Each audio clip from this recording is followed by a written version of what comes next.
be with you. And with your spirit. A reading from the Holy Gospel according to Luke. Glory to you, O Lord. A discussion arose among the disciples as to which of them was the greatest.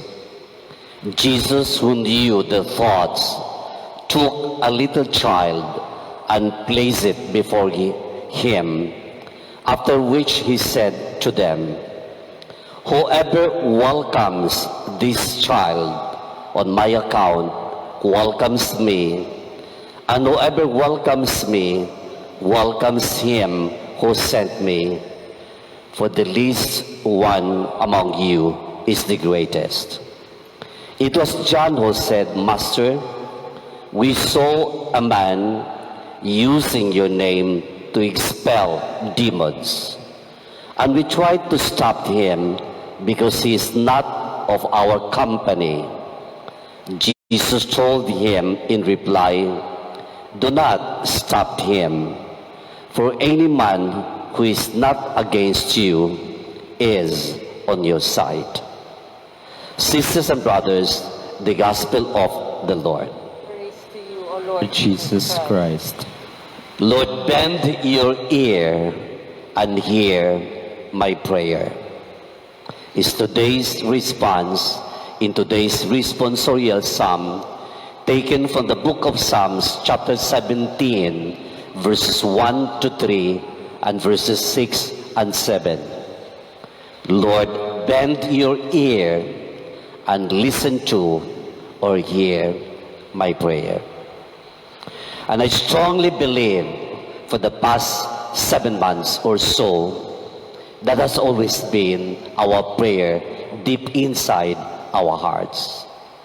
We have been asking the Lord, "Lord, bend your ear and hear my prayer."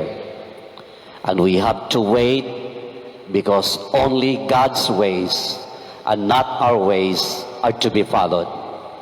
We have to understand that God's thoughts are not our thoughts.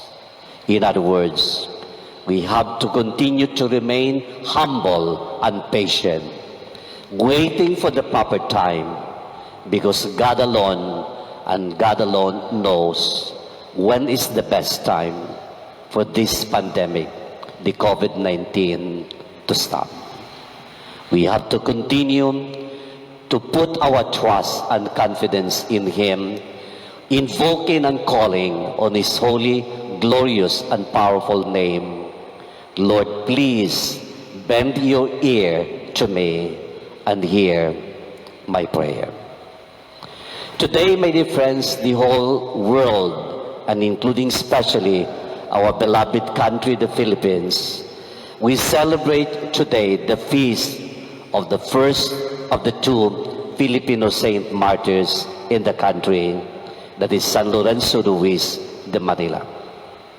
San Lorenzo Ruiz de Manila was born in Binondo, Manila on November 28, 1594. He was a devoted husband and a devoted father of 3 children. He was educated in one of the parochial schools in Binondo, run by the Dominican friars. He had instilled in his heart solid fundamental Christian values. In fact, he was an errand boy and then a sacristan of the Dominican friars in Binondo, and later he became the escribano, or what we call the fiscal or the secretary in the parish office. But then there was a turnabout in his life. One day he was accused by a Spaniard, because then at the time there were so many Spaniards in Binondo. He was accused allegedly of murder. And for fear of his life and the influence and the power of the Spaniards then at the time, he decided to flee away from his family. So there was a missionary team organized by the Dominicans that is to evangelize any part in the Orient. And the first place to go to, as decided by the Dominican friars, was Macau. But for some political reasons, they skipped and proceeded, and they ended in Okinawa, Japan. And let's be reminded, at the time, Christianity was under siege in the country of Japan. So they had to make a clandestine and a secret mission. They succeeded for a while, but the Japanese were more astute and more clever, and they were caught and arrested, and they were brought to Nagasaki, a place for torture and questioning. And when it was the turn of Lorenzo for the questioning, the question addressed to Lorenzo was this: if we grant you your life, are you willing to renounce your Christian Catholic faith? And in response, Lorenzo Luis de Manila said to the torturer, I am a Christian, and this I profess. Even though I did not come to Japan to become a martyr, I am now ready to give up my life for God. And that is even he included and added, if I'd be given 1,000 lives more, still I would offer these lives to God. And he ended telling the torturer, you can do anything you please with me. And that is why all of them, priests, brothers, and the layman Lorenzo, they were all tortured to death.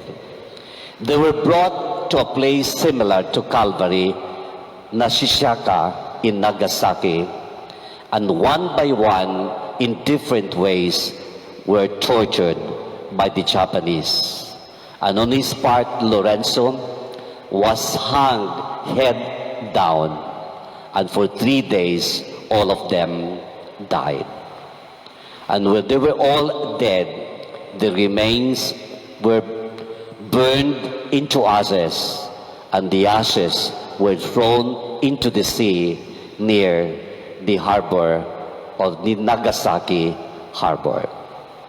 My dear friends, we say San Lorenzo Luis de Manila died on September 29, 1637.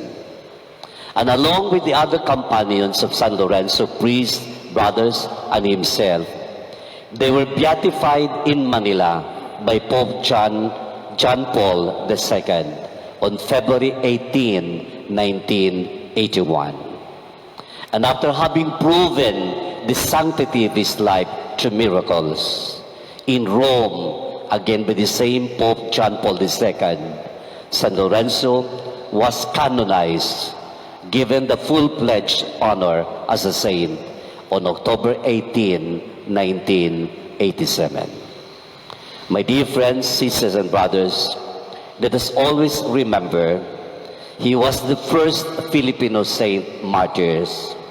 And let us imitate his example, his extraordinary courage in facing pains, sufferings, and all, giving up his life to God, and even telling his torturers, if I'd be given 1,000 lives more, still I would give them all to God.